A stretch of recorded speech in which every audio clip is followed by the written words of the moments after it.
Hello and welcome to According to John Unbridled. Today we have an update, or we're going to discuss World War III. Is it on the horizon? Is it pre-rapture or post-rapture? So before or after the rapture?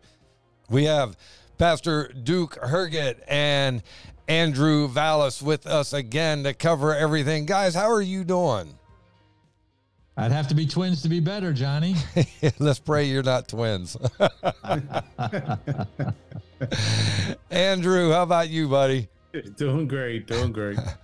All right, so we're going to roll into this. Duke, we're just going to kind of hand this over to you and let you run through the outlines that we have, the notes, and we're going to let you guide this one because this is really more up your alley. And Andrew, of course, yours. This is probably my weak point because I understand the war, I understand everything that's going on and who's fighting who, but I am not as good at it as you guys. So we're going to let you guys run most of this. I'll just do all the technical side of it so you guys look and sound great. Okay, look is a relative term, but you get That's a stretch.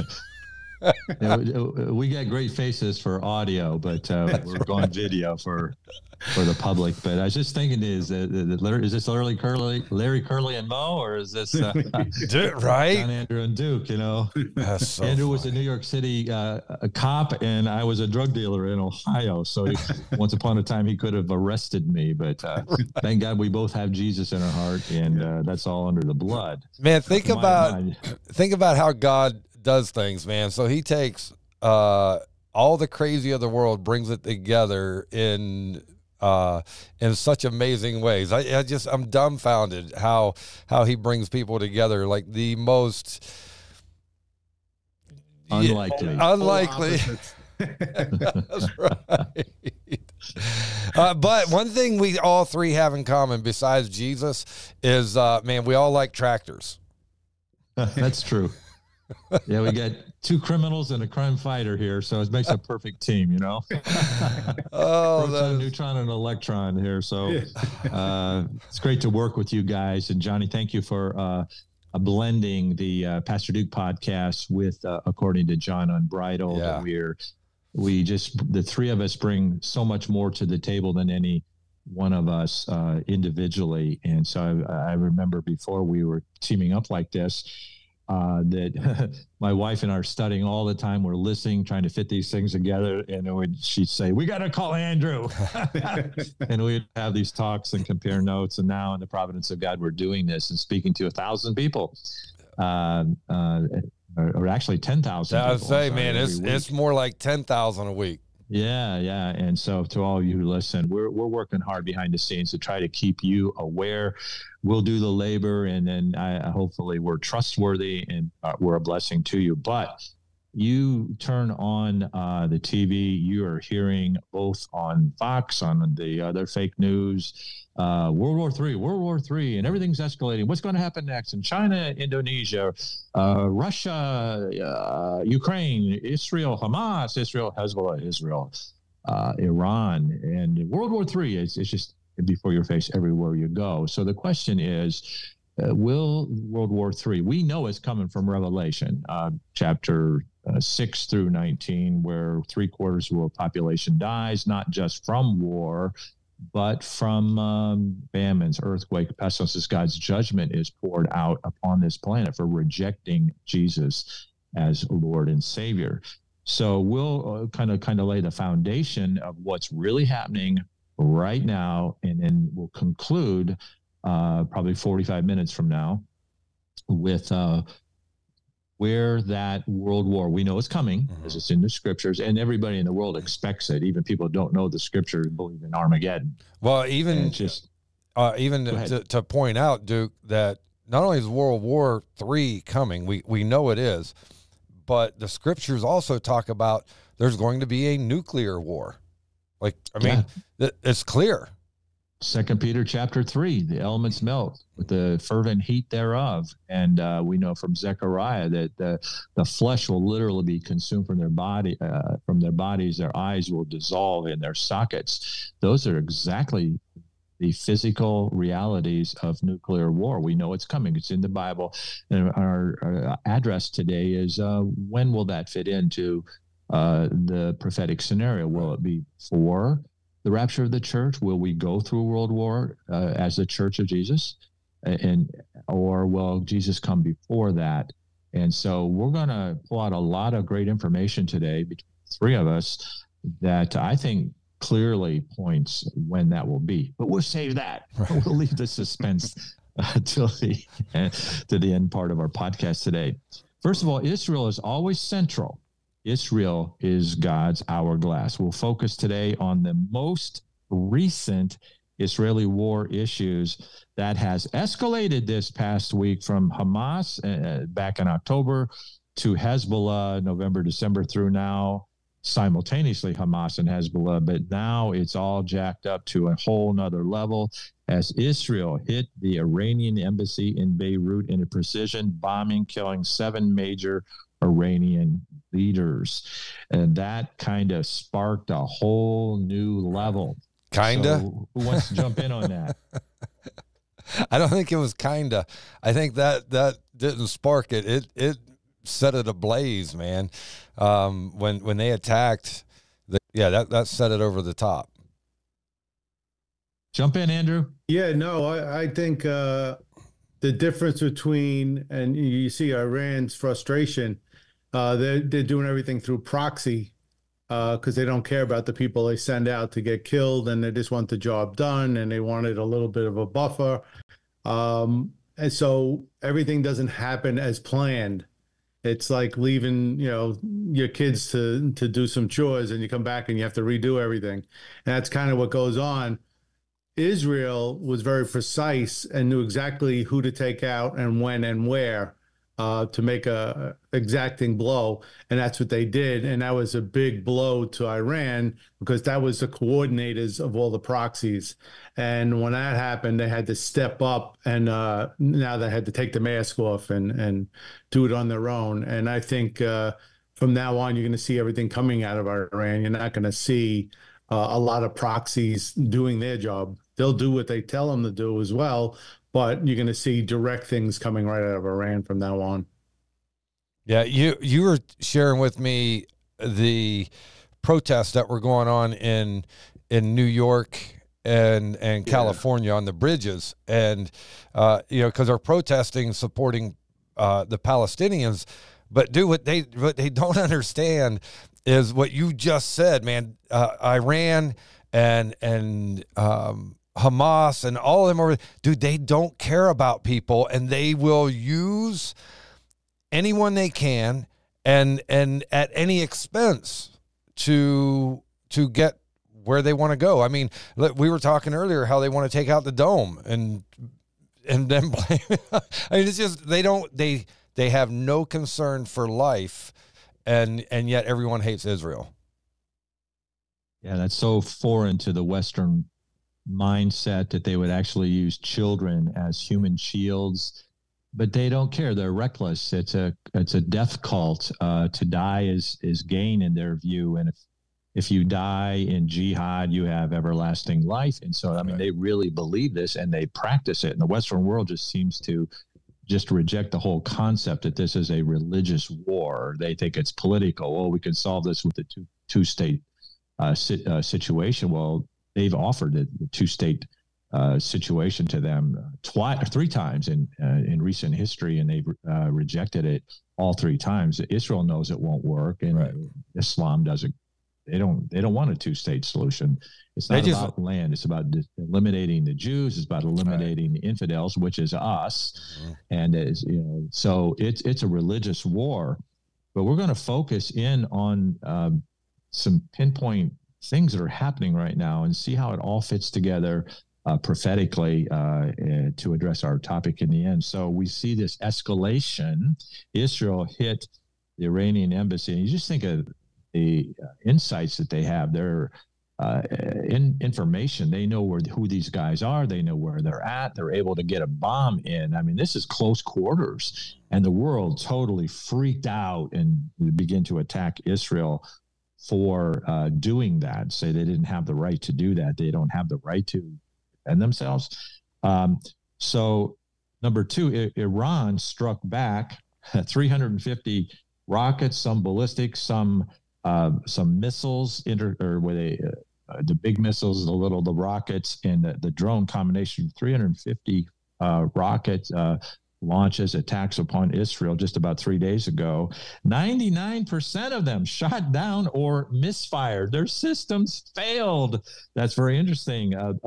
Just saying, it must probably several $1 billion of military costs gone in a matter of hours. Your tax dollars. Yeah.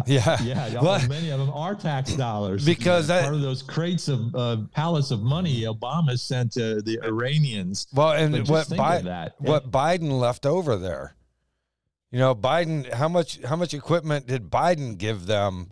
$80 billion. Yeah. And so they're only to use it against Israel and possibly us if we stand. I mean, billions of dollars and equipment. And so praise Jesus, it failed. Zechariah 12 verses 1 through 3 says that the Jews are coming home. They did. After a 1900-year diaspora, they came home. The date was May 14th, 1948.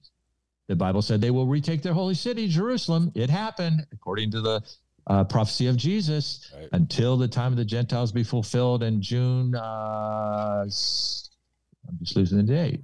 June 10th, 1967, the Jews retook their holy city, Jerusalem. And the Bible says at that time, Zechariah 12, that all the nations of the world would unite against little old Israel.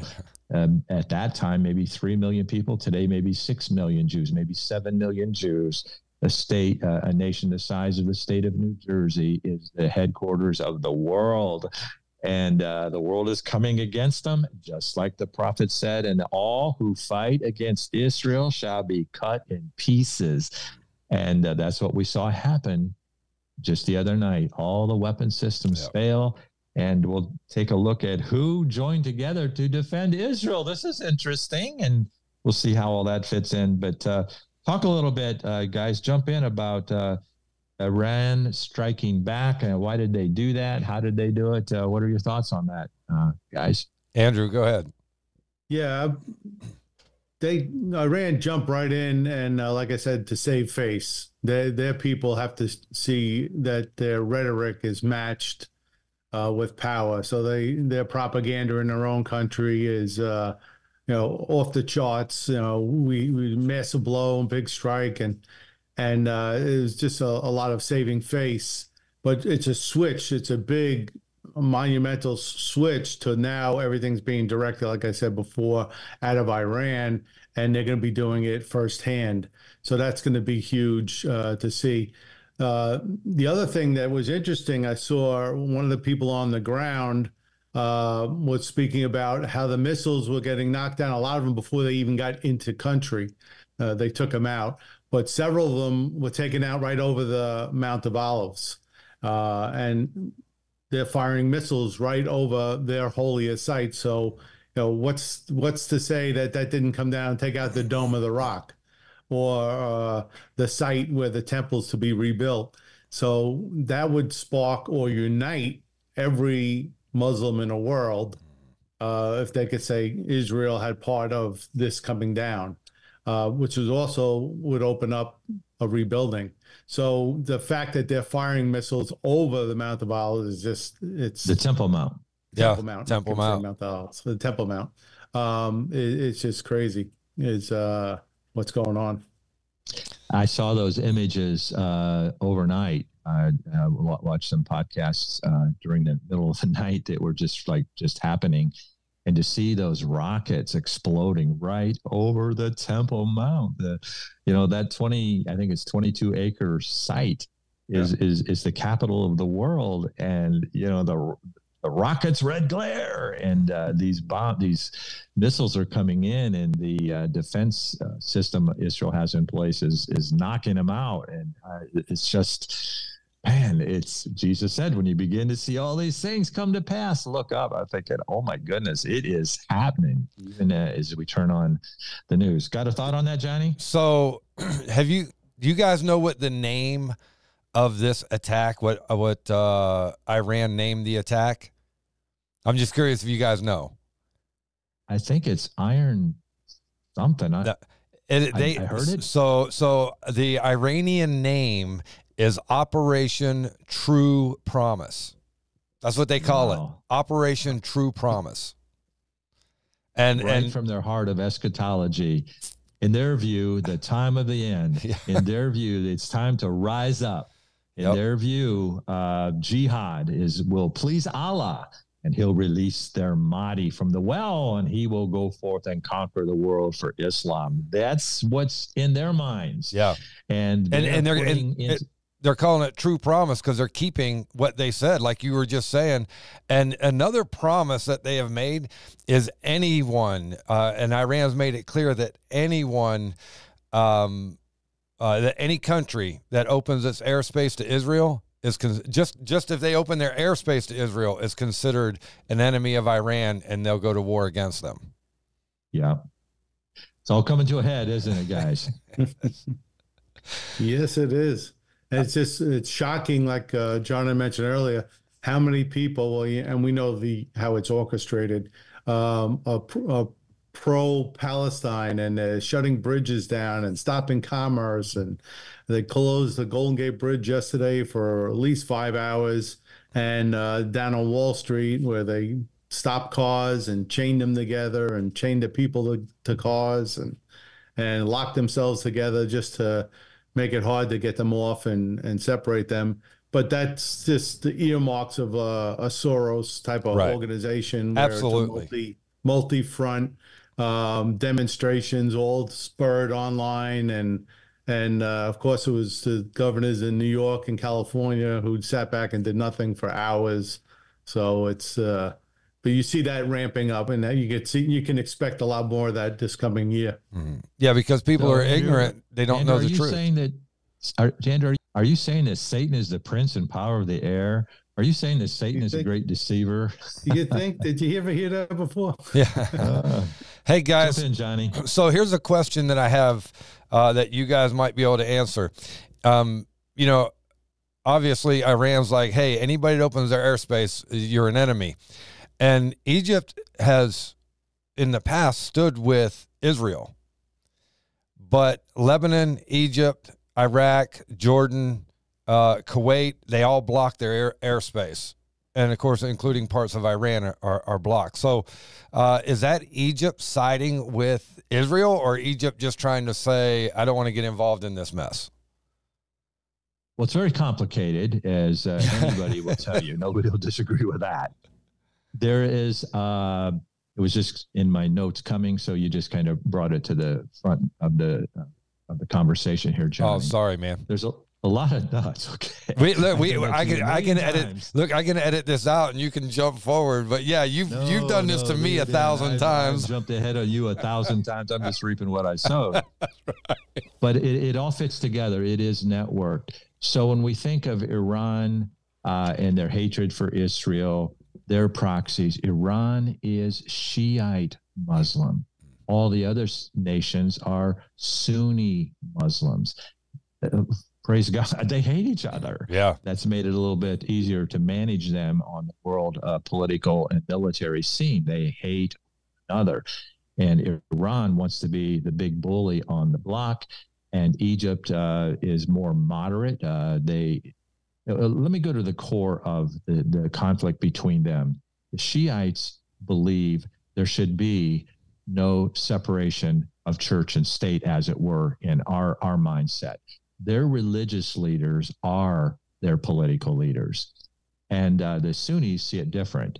They see like a separation. Well, we have our mullahs, we have our religious leaders, and then we have our political leaders. It's interesting. Every Sunni nation is dictatorial. It's just the way their minds work. And when they see what we call democracy, it's just so totally foreign to them. We tried for how many years in Iraq to bring about a democracy? It's just not going to work in those nations, just not how they're wired. Yet the Western mind just keeps pounding. We'll spend billions and billions and billions of dollars to bring about a democracy in Iraq. Total failure. We'll try it again in Afghanistan. total failure. And the Western world just can't get it. This is a religious thing. So the Sunnis ate the Shiites ate the Sunnis. And so with Iran's dominance, the rest of the Sunni nations get a little bit nervous. There was a war between Iran and Iraq that lasted for 10 years, and like 1.2 million Muslims killed each other in that war. And yet the mainstream media just pretends like none of this stuff ever happens because they don't want to understand. They don't want to explain it. And those of us who cheat and read the Bible, we know the difference. We understand the religiosity of this thing. We understand it. In their view, it is a holy war. And so they kind of tolerate one another to fight against Israel. But at their core, they've been at each other's throats for the last 700 years. And so the Western world's not going to fix that problem. So now you have, in this conflict, we had Jordan kind of assisting Israel in defense. We had Saudi Arabia, because the Saudis want to be the big guy on the block. They hate Iran. And so under Trump, we had this Abraham Accord going on. It was all with Sunni Muslims, which fuels the fire for Iran to hate America more, to hate Trump, to hate the other Sunni nations coming together. And yet, when it comes, the only thing that'll bring them together is to destroy Israel. Because the Arab Muslim nations that would kind of hook up with Israel a little bit, it's not because they like Israel. It's just that they hate Iran so bad, and they're fearful of Iran so bad that they will sort of work to defend Israel. And of course, also we had America, France, and England join in the defense of Israel, which just happened, 3 days ago? Yep. So I'm going to give one more point, and then I want you guys to jump in. The next point. Yeah, of course. I just want to point out real quick, even though France and Great Britain and France all joined with Israel, you can't trust France any more than you can throw that country. You can't trust Johnny, it. you get 10 points for that statement. You cannot, dude. I'm telling you, that's like, keep your friends close and your enemies closer. I mean, that's France. Mm-hmm. Yep. Now I want to bring in the next level here. We had Israel bombing the embassy, and that kind of jacked things up to another level. Then we had Iran's response just like a couple days ago. And then last night we had Israel's response. Now the world has ganged up on Israel. The United Nations has told them, don't you dare hit Iran back directly. The Biden administration, the U.S. White House said, don't you dare escalate this thing and attack Iran directly. And it seems that the Israeli war team complied to that. And they struck Hezbollah really hard in Beirut, in southern Lebanon, and in places in Syria where they had their strongholds. So there was a massive response, but they did comply. I'm not sure that Iran's going to let it settle down. They may come back. I'm not sure if Israel will go ahead and hit Iran directly. But I know if you listen to Netanyahu for any time in the last 15 years, he knows that the Iranians are working on a bomb. And they're not working on a nuclear bomb for the purpose of mutual destruction. Or what do you call it? Assured mutual destruction or deterrence. They are building a bomb, according to their own words, to take out Israel. Right. And if that destroys us, if it incites nuclear war, which we know Pastor John is coming, he's from Zechariah's prophecy, from Peter's prophecy in 2 Peter chapter 3. We know that's coming. When will it be? Before the rapture or after the rapture of the church? And so we see the aligning of the nations. And so thoughts on this, guys? Jump in. Well, yeah, I just want to jump in on the one point. We had asked Israel back on a prior conflict to stand down, and they listened. But that was a little bit different. This one, it seems like oh, it's more like convincing them and conning them than convincing them, and a lot of political pressure. Oh, you got a massive win. You took out 99% of their missiles. You won. And they're leaving room for Iran to say we won. We had a massive strike, and they're not responding. So you could see the U.S. playing both sides of the fence here. And oh, go ahead, have your strike, make your people happy, and then we're going to defend them and take them out and make Israel happy. We're going to be playing both sides against the middle, and you could see that playing out. How long will that last? I mean, Israel, if you listen to Netanyahu going back when he addressed our own Senate and the House, he was saying that they can't get the bomb back with the deals, and they're very close. At that point, they said if they get close enough to getting it, we're taking it out. The facilities, we know where they are, what they're doing. So they have that in their back pocket, and they will do it. The timing, they're letting it play out. It's not imminent for them just yet, but they may make that strike. And when they do, that's where they're headed. So in all that you were saying here, I have a question for you, and you may not be able to answer it. I don't know. But why is it that Israel stopped? I mean, listen, they had Hamas in the crosshairs where they could have finished the job and taken them out, but they chose to stop and not completely take Hamas out. That doesn't make sense to me. Can you answer that? And then Duke, maybe your input as well. I really don't know what their thinking is, but they have a reason for whatever they do. It's not like you're dealing with the proxies or Iran where they're going after everything. They have that 7th century attitude where it's tribal, kill them all, take them out, and we'll deal with the consequences later. They're very strategic. They're very purposeful. Israelis have a mission. They'll complete their mission, and that's it. They really don't go off mission. So whatever it is they're going to do, they'll stick to it. And they have reasons for it. So I think that's what you're seeing play out. Yeah. It just didn't make sense to me why they could have finished. And maybe that's why Iran attacked when they did, because they realized Hamas was about to go down, and then Israel stopped taking them out and then focused on Iran. So there's so much that goes into this that you don't realize behind the scenes. You don't know if they have people there that they don't want to, they're getting information from. They don't want to lose that. You don't know, that may be key to everything else they're getting. So there's so much that's complicated when you deal with these issues that you just don't know what's going on. And, if they did that, it's for a reason. Yeah, I'm sure.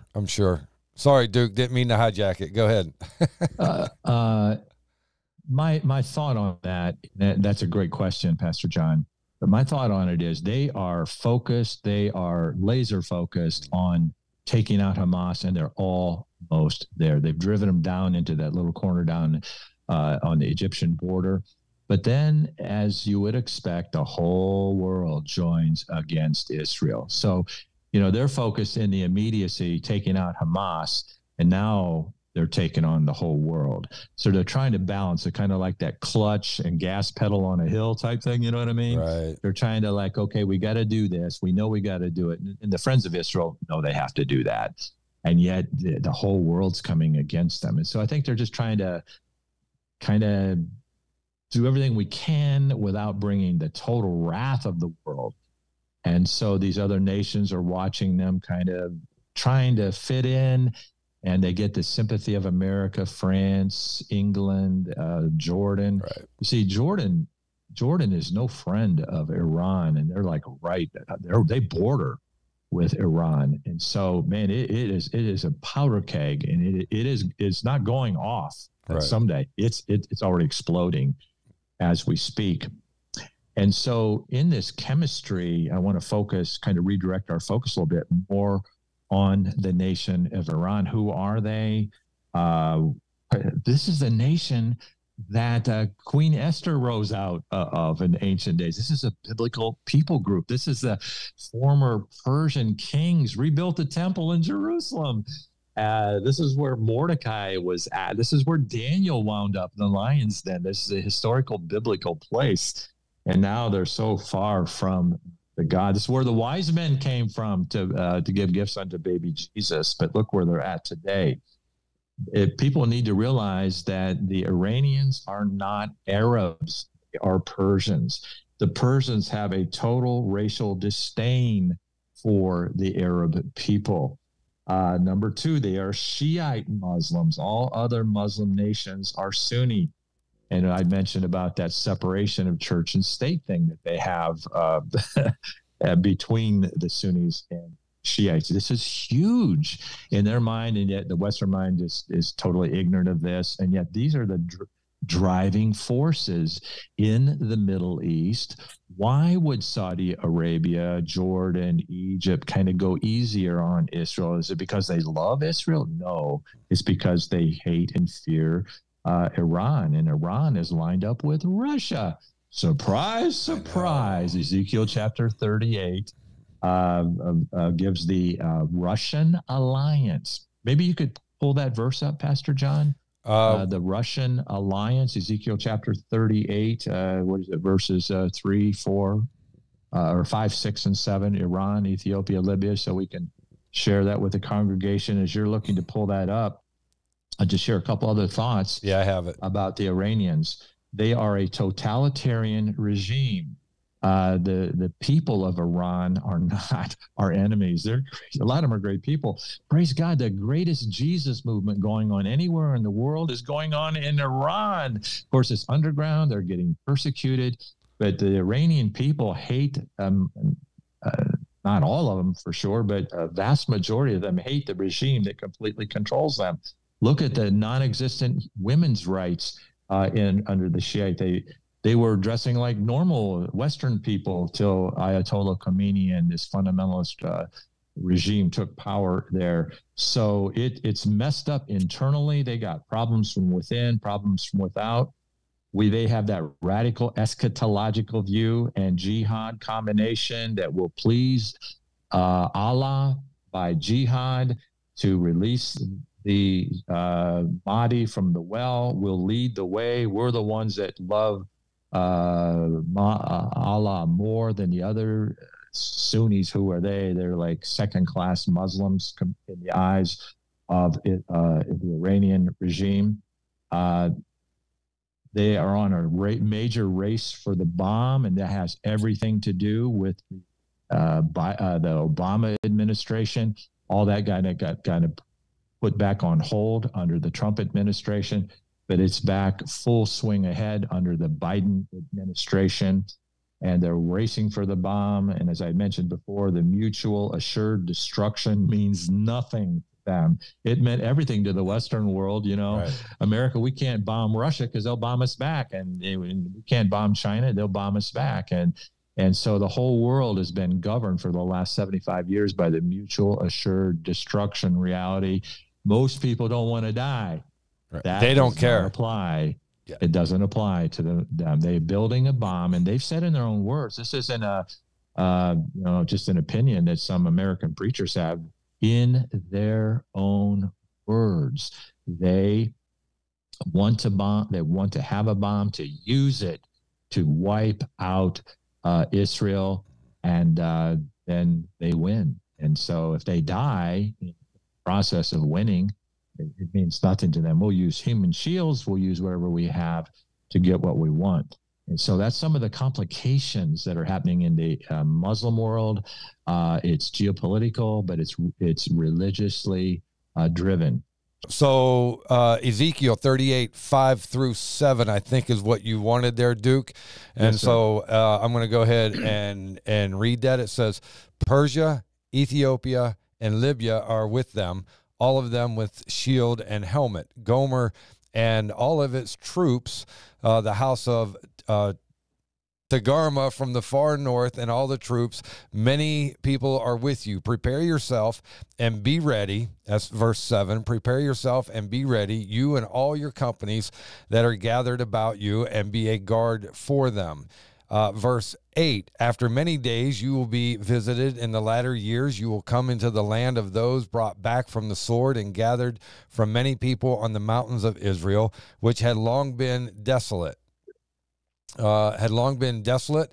were brought out of the nations, and now all of them dwell safely. But what we see is there's going to be a battle led by Gog, which is modern day Russia, her allies, Iran, that's Persia of ancient nation, Ethiopia, Libya, and Togarmah. Togarmah is Turkey. Erdogan, president of Turkey, left the NATO alliance and joined the Russian alliance. Surprise, surprise. Ezekiel called it 2,600 years ago. We saw prophecy fulfilled right before our eyes just back in the month of November. When Hamas attacked Israel, that war was sparked. Turkey left the Western alliance and joined the Russian alliance. Prophecy fulfilled before our eyes. And most importantly, against the mountains of Israel in the time of the end. So that's the alignment of the nations. We have, Jesus talked about the men's hearts failing them for fear in the time of the end, and for looking after those things that are coming upon the earth. And it said there will be distress of nations with perplexity. And that's what we're talking about today. This is complicated. It is messed up with religion. It's messed up with politics. It's messed up with money and oil and power and egos.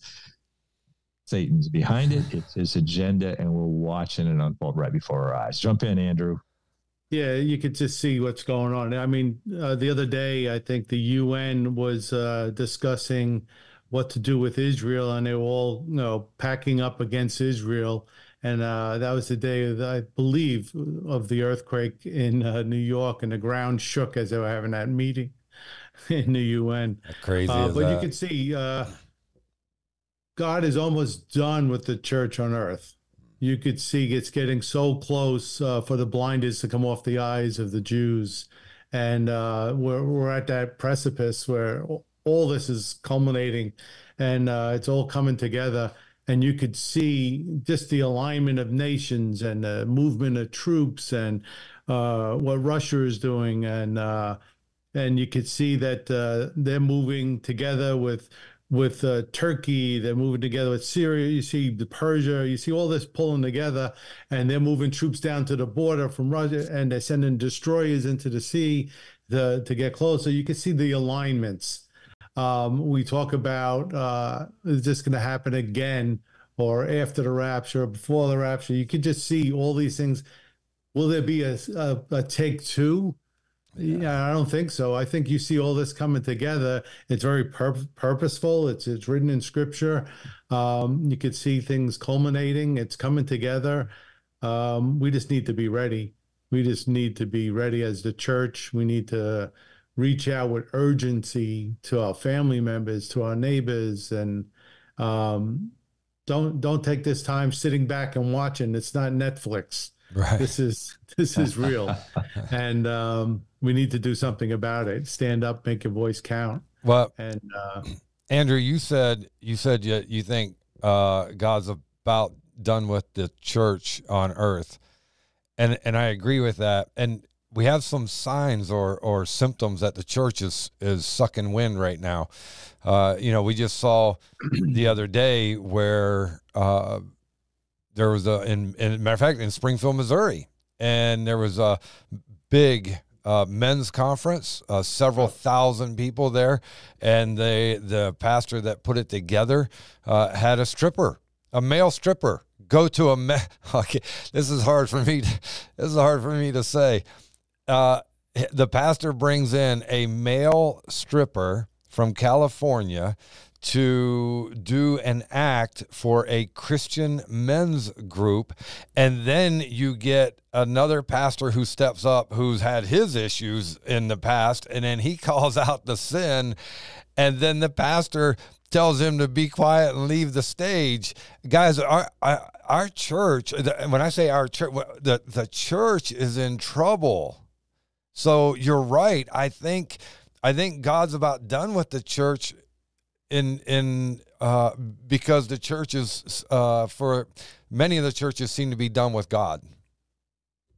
Yeah, I just want to, like you say, the church. There's a definite distinction between the church, God's church. You know, Yeah. we are the church, And the apostates, and the physical buildings and businesses and good things point. that grew up and they call themselves a church is not the church. Yeah. And so I think that's starting to get very muddied and cloudy, and the decisions that are coming out of the hierarchies of all these different groups, it's just crazy. Well, I Crazy. think You see the Pope is saying one thing, you got all these other, whoever's not with God is being exposed. There's no more gray line. There's no more, it's clear. Yeah. Either you're a heretic or you're following Christ. Yeah. And I think what we're seeing is the great falling away.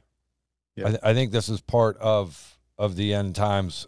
So we have the great falling away. We got the wars and rumors of wars and everyone attacking Israel, and people can't think for themselves, and so they're joining a movement that to save Palestine, and it's like, guys, you have no clue what's really going on, and Duke, that's you bringing up these passages, man.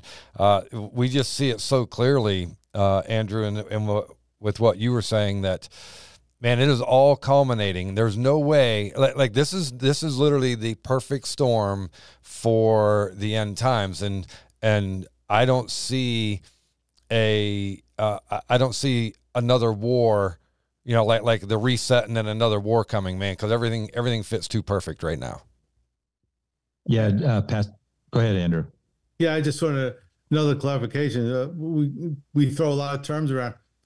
We're not in the end times. We're in the last days. Right. But we're at the very Good point. Last of the last days. I'm going to give you a point for that, Andrew. I'm giving him a point too. I know people always say end times, and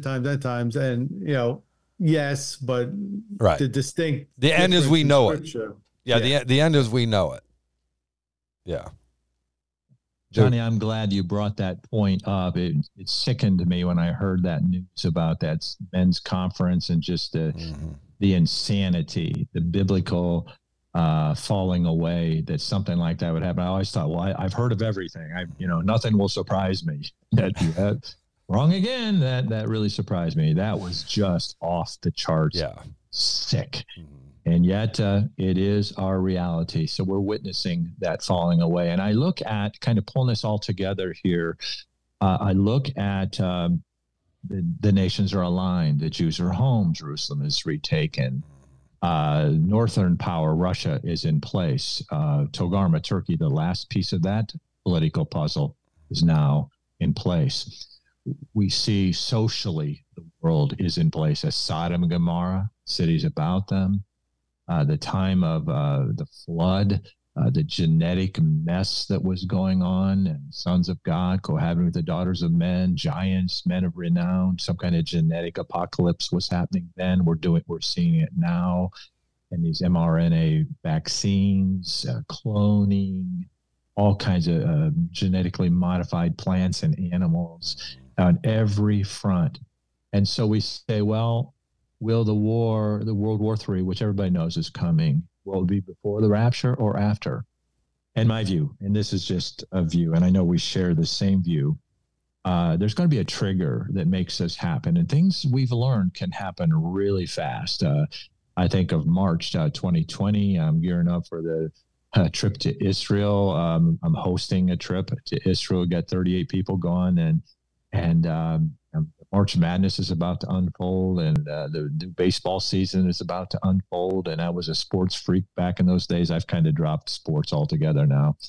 But all of a sudden, we see COVID-19 bully its way onto the international scene, and the world shut down in a week. Big things can happen quickly.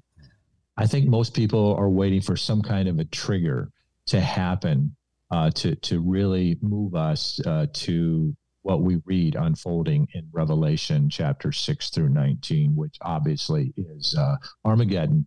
I think that will be the world war. I agree with you, man. I don't see that we can have a world war now, whether it's sparked by Ukraine, Russia, whether it's sparked by China, Taiwan, whether it's sparked by Israel, Hamas, Iran, all of that mess. I don't see that we can have a world war, recover from it, and have to reset all of these alignments. They are all in place now. Yeah. Now, I'm not telling God what he can and cannot do, but God told us what he was going to do, and it's all in place. And so, in my view, he's not going to stop all of this, have a world war, and then everything settle, and then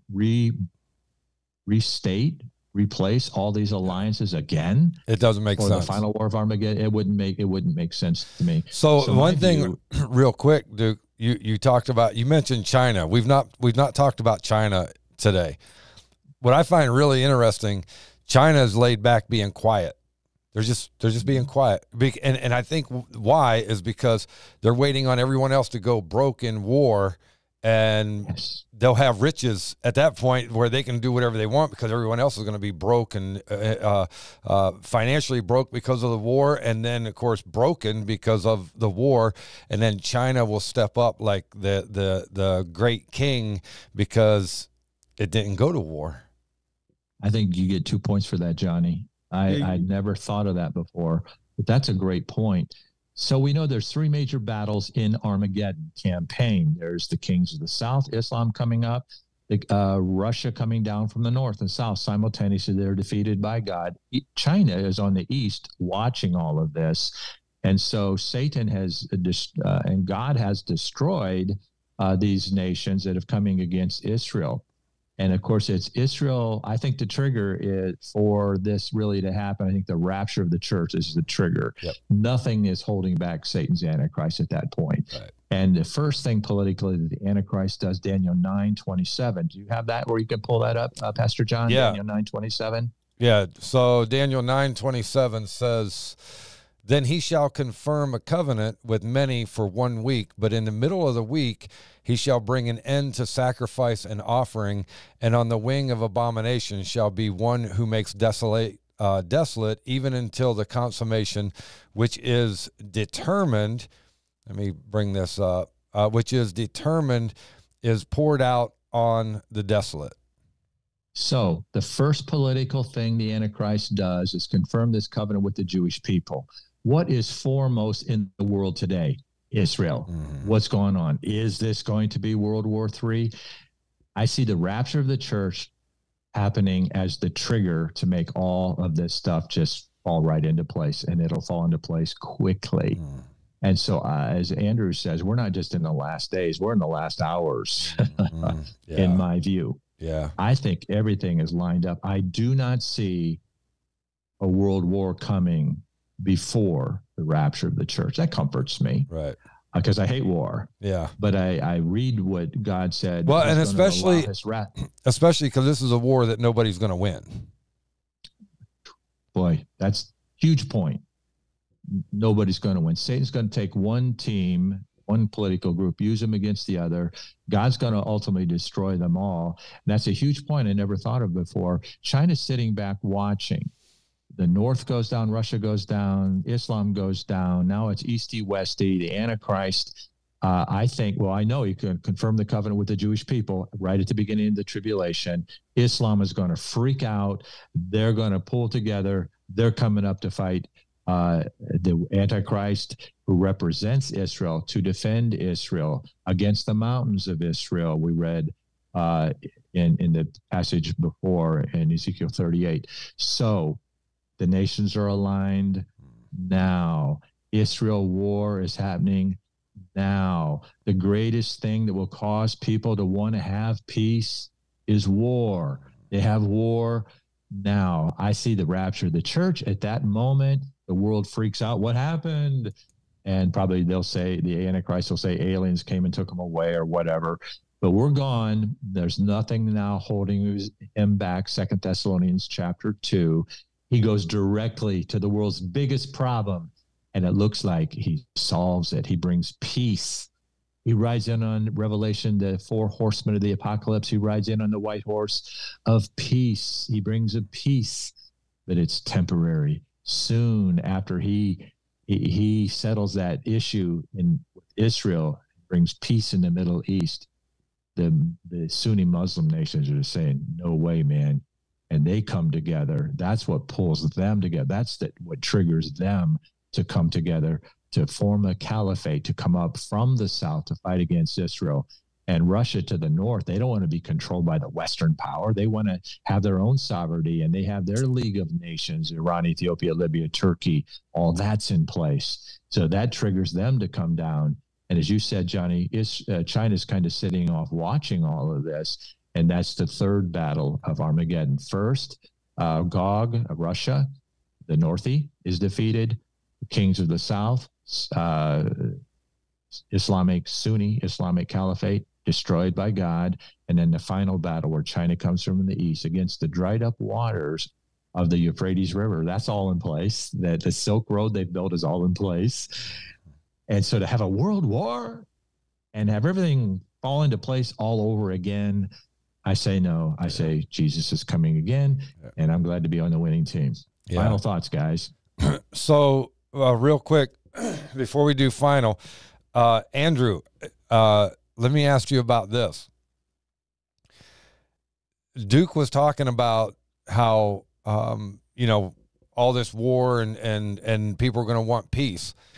I think the reason that people are going to want peace more than anything is because for the last 20 years, 10 years, the last 10 years, every country or every government has beat their people down before war ever happened. So our Constitution or our within us ability to stand and fight, they've already taken that away in the last 10 years of people. So you look at America, man, they're all either woke or soft or just tired. And so in Israel, same way. And so what happens, I think every country, and so what's happening now is,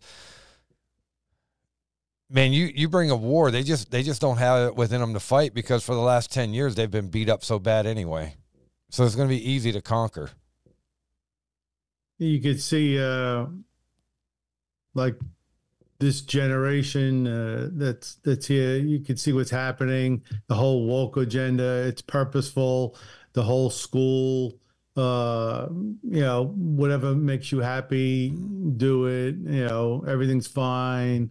Sit back, don't do anything, and we'll raise the minimum wage, and you could just get by, and we'll give you video games, and sit back, and you'll be comfortable, and we'll just give you everything you need or enough, and there's no desire to do anything other than that. So you got to go up and defend your nation. Why? Mm-hmm. That you're not going to get. You can't get someone to take out the garbage, let alone, defend the nation. Right. It's crazy time on so many different fronts. Yeah. You could just see what's happening. The other thing you don't hear about anything in the news. I think North Korea launched missiles into South Korea just the other day, and it's not in any of the news here. It's in I think the UK. You can hear it. It's overseas. You hear the news there, but nothing on our news front here. You don't hear anything. So they're doing what they do. It's just not part of their agenda right now. Right. Yeah, and like I say, they've already either made us so ignorant, tired, complacent, took away the ability for the majority to think. Like nobody has critical thinking anymore. Well, you can't have a voice. It's almost like was it Elijah? And he's saying, well, I'm the only one left. There's nobody around. No, there's 7,000 more. Right. We don't know that there's 7,000 more. We don't know that the whole nation is very close behind us because you don't hear it. It's stifled. There's no message. You kind of think, has it gotten this bad that we're only the people I know that I could talk to, in person are the only ones left. No, there's a lot of people that Right. are good Christians in this country. There's millions Yeah. and millions of people. But they've silenced all of them. Yes, yes. And so it makes you feel alone. And then if you are attacked by the left, so let's say you're publicly attacked by the left, even the conservatives are guilty for this. They won't come to your defense because they're like, oh, I don't want a problem. I don't want a problem. It's like, you are the freaking problem, right? Because, listen, silence in the face of evil is permission. Yeah. And you don't have conservatives standing together. You don't have, but we last week's podcast, Obama said throw enough sewage in there and get the media to tell enough lies, and you get people not trusting the government and then not trusting one another, and then they don't know who to trust. Then you've won. And dude, that's the perfect scenario of where we are. Is they have won because, number one, the thing that we don't do anymore is communicate. Number two, we think that if we hide our head in the sand, we're not going to get our butt shot off. But we still are. It doesn't, just because you don't see the bullet coming doesn't mean that it's not coming. And so I just think, and I think the whole world is in this situation that America is in. Satan has been able to drag every one of us to the same level. That's why it's going to be so easy for the Antichrist to come in and take over. And Yeah, part John. of that war, we're in it full on, and we don't even realize it here in America. We're sitting here saying, "Oh, they're shooting missiles back and forth," but currently, I think Hibbs put it on, nailed it in one of his sermons. He was saying, "What's the war here that we're going through today? Every one of us. It's the war against truth. There's a war against facts. There's a war against faith. There's a war against the church. There's a war against marriage, your husband, your wife, and men, women, children, the pulpit, and there's a war against good. There's just a dozen things that we here in this country are being attacked on every front. Right. Unbelievable. And that's to get us fighting within, silenced, quiet, while the rest of this plan is coming together. So it's not like it's not affecting us and we're not part of it. We're in it. But, the job is to silence us, right, keep us down, keep us off our guard. And that's what's going on. So it's all part of it. It's a big picture, and it's happened globally. Duke, you were saying? Yeah, jump in for a moment. We took the whole front end of this podcast and talked about the political evil, vying for power, Satan behind all of that, of course, lining the nations politically. But then you have the people, the people of Iran are fine. The people of Russia are fine. It's not bad people in China. It's the government. Bad governments. And, we were brought up, we the people. Well, that's a great thought, but that's not what it is anymore. And just a accumulation, day in, day out, the silencing of our voices. What a great summary, Andrew, you just gave, man. You just pulled it all together really great. And so thanks for doing my job. You did better at it than I can do. But now, Johnny, you brought up the people side of these things, just have innocent people just getting beat down. People just want to go to work, come home, have a family, buy a house, take care of it, have a vacation, live happily ever after. Well, that's not how it's going to be in the time of the end. And we've seen that. We've seen government corruption in the media, social media. We can't play this on YouTube. The censorship is everywhere now. I know when I put a post up on Facebook, it's not going to go out to anybody because they censor us on everything, social media. So, well, the scary part of that, Duke, is we have the multitude of people that agree with the censorship. Like they think it's a good thing because their ears aren't hurting, but what they don't realize is in the process of saying, let's censor what I don't want to hear, they forget that you're going to lose everything that you want to. So, it's just a matter of time because, like we were saying earlier, they play both parties against one another, and the party that thinks it's winning is not winning, because in the end they're losing just as much as we are that's fighting for freedom. Yeah, the mortal sin in wokeism is, you offended me. Yeah. Well, you need to be offended. The gospel is an offense, but it's an offense that will bring you to Jesus and give unto you eternal life. God doesn't want you to go to hell, but you will. So just I'd like to thank everybody who tunes us in on According to John and Pastor Duke podcast. We love you guys. Man, I love our team here, John and Andrew. We bring a lot to the table, but to answer the question, we're all in agreement.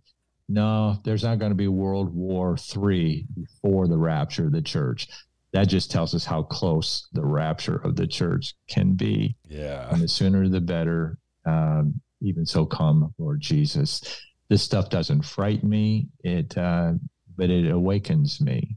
It makes me want to be more committed to Jesus, lift up my voice like a trumpet, even though I'm deplorable, even though they call me a homophobe. But I have homosexuals that have received Christ under my ministry, and they love me, and they've repented of their sin. So, hey, welcome to the last days. It's crazy out there, isn't it? But Jesus told us to watch for all the crazy. All this just proves Jesus right. He's never been wrong. He's coming, and we win. Amen. So great to be with you guys today. Wrap her up, Johnny. Amen. Well, hey, guys, thank you both. And Andrew, thank you for realizing that you're an hour behind us when you have to jump on a podcast. Those central time zone guys, you can't trust them. I'm like, I think they're ahead of everybody. I know. It's like, yeah. So I call Andrew and I'm going, hey, Andrew, man, you going to get on? He goes, 9 o'clock your time. Yes, Andrew, our time. We made that clear. Hey, guys, listen, thank you so much for joining Pastor Duke, the Duke Meister. Andrew, you guys are awesome.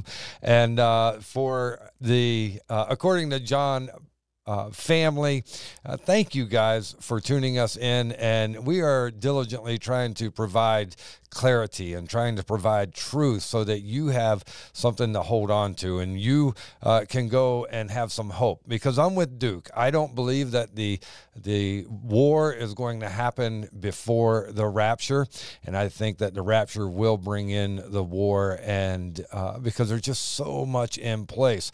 And like Duke said, it shows you how close we really are.